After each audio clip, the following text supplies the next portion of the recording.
Hey friends, it's Allison. Welcome back to my channel. I have a new scrapbooking layout to share with you today. It is a layout that is going outside of the page protector. I am filling in the back side of a layout that I had made previously. I began by printing out a picture that measures roughly 3 inches by 8 1/4. I actually think it might be 3.5 inches. And then I trimmed down some pattern paper from Ali Edwards. That paper actually came from the Write Story kit, and I'm supplementing that with some items that also came from this month's kit, story kit, which is called Senses.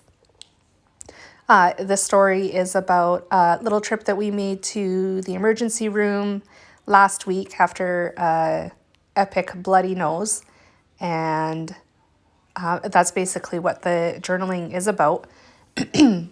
I typed it out on my computer and then printed it with my home printer as well as the photo as well.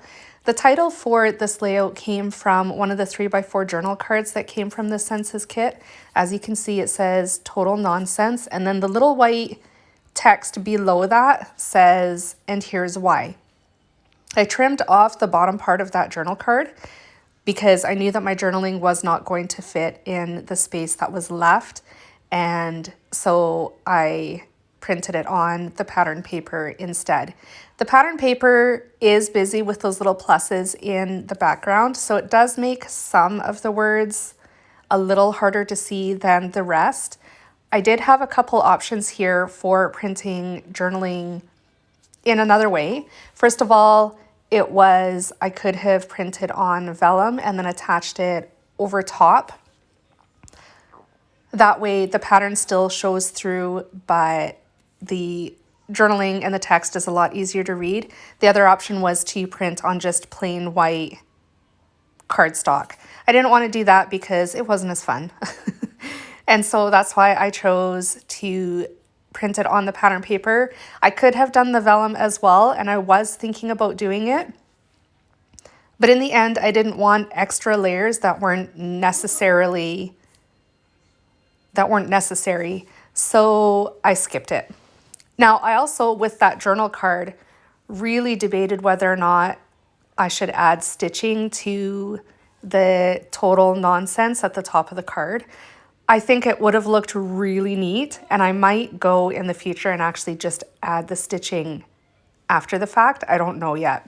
I left it as it was, but I'm still mulling that over. So that's an option if you subscribe to this kit as well and have not used this journal card yet.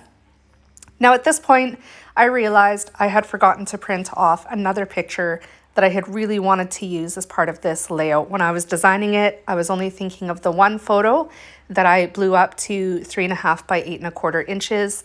And then when I sat down at my computer another time later on, I realized that there was a second picture that helped tell the rest of the story that I wanted to include as well. So to get around that, I took a pocket page protector that were 3x4 inches. There are 4 pockets in this page protector. I only wanted to use 2 of the pockets. So I fill the pockets with the extra photo. And as you can see right now, I am trying to find something else to add into the white space on the photo at the top. I hum and haw, pull out some additional Ali Edwards product that I have in my stash. Those fabric circles were a little too big. I am humming and hawing over that yellow circle as well, and that's ultimately what I choose to use.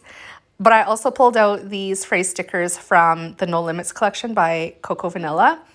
They would have really worked well here too, and I totally could have used them. But I decided to go with the yellow circle instead. I decided to add the circle to the outside of the page protector instead of adding it to my photo. And to do that, I pull out my red line tape, put a little bit on the back of it, and then put it on the outside of the page protector. The red line tape is a really strong adhesive, and it will ensure that that little chipboard embellishment does not fall off in the future. So I burnished it a little bit after I put it onto the back of the chipboard, and then I used my tweezers to help me pull off the release tape or the backing on it, and then I can attach it to the page protector. The journal card in the bottom portion, the bottom pocket, is actually from Pink Fresh Studio, and it is from the Let's Stay Home collection, I do believe. So it's an older collection. Here you can see I'm just kind of judging to see how this would look without the other two pockets in the page protector. I think it looks fine, so I'm going to trim off the excess. You can hang on to those if you do that in your own crafting and use your fuse tool to attach them together so that something else can be put inside for a future project. I just tossed it. I knew that I wouldn't use it again in the future, and so I just threw it into my recycling bin. Last but not least, I'm going to add the date that is going to go in that space below all the journaling. I'm going to stamp it a few times so it has second and third and fourth and fifth generation stamping. And with that, this layout is complete. I do have close-ups, so feel free to stick around for those. If you enjoyed my video, please give me a thumbs up and a like. And if you would like to see more videos like this, consider subscribing to my channel. I'd love to have more friends hanging out with me here. I will see you guys again very soon. Bye.